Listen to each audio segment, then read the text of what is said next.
Kamusta? My name is Moon and today we're going to talk about the book Around the World in 80 Days by Jules Verne. So this is actually a very different video compared to my other book reviews because this will be like a promotion because I just really love this book so much and I would like to share this love to everyone. So as what I have mentioned, the book is Around the World in 80 Days by Jules Verne and it's by far the most amazing, astonishing and brilliant classic I have ever read. This is about this rich guy who made a bet with the people in his local club to go around the world in 80 days. If you consider it now, 80 days is actually a very long time considering that we have planes that can go around the world in probably just like less than 24 hours. I actually don't know, but let's consider that during that time the only mode of transportation which can carry you around the world in every country is actually just in a boat, and 80 days is actually the optimal time to go around the world. And was he able to travel around the world in a peaceful manner?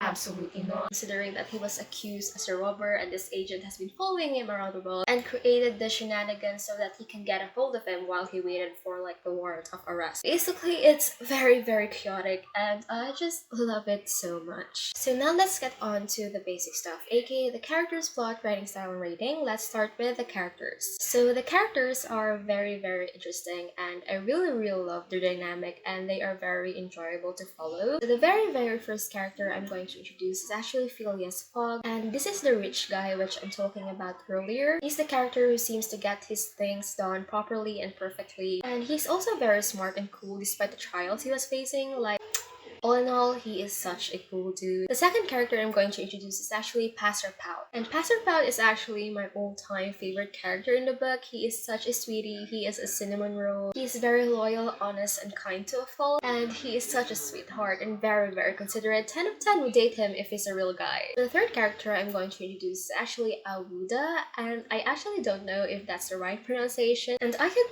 say anything about her character. She's the typical woman of that century and I'm actually a little bit put out. However, if you put your shoes in the author who lived in a patriarchal society, you can really understand why women were written this way. She is written in such a way in which she is kind, she is sweet, she is soft, basically an angel and all of that. The fourth one is actually Inspector Fix or Agent Fix, and he is some sort of an antagonist, and I have placed some sort in the description of the antagonist because he is some sort of an antagonist because you can't really hate him. If you put yourself in his shoes, you can understand what he's going through. Just imagine the frustration of following a supposedly convict all around the world and you can't catch him because he gets away every single time. That is very frustrating. So now let's get on to the plot and writing style. So the plot is actually very difficult to guess. Like, it keeps you on your toes because you don't know what will happen next. In every place something crazy will happen and that's like the really enjoyable part of the book. I really enjoyed moving from one crazy scene to another. For the writing style is actually very easy to get into, and I think it's because of the fact that the author has used very easy speech throughout the book. He didn't use super heavy old English just like Jane Austen. It has the perfect balance of descriptions and dialogues which I'm looking for in every book. Again, very unlike Jane Austen. I'm sorry, I'm just really frustrated right now because I'm reading Pride and Prejudice and let me tell you, it's a hot mess. Now let's get on to the last part of this video, which is the rating. So I rate this book 5 stars and I would recommend to everyone who is just starting out reading classic because it is actually very easy to read. So yeah, that's it for this video. If you like it, please give it a thumbs up. If you have opinions,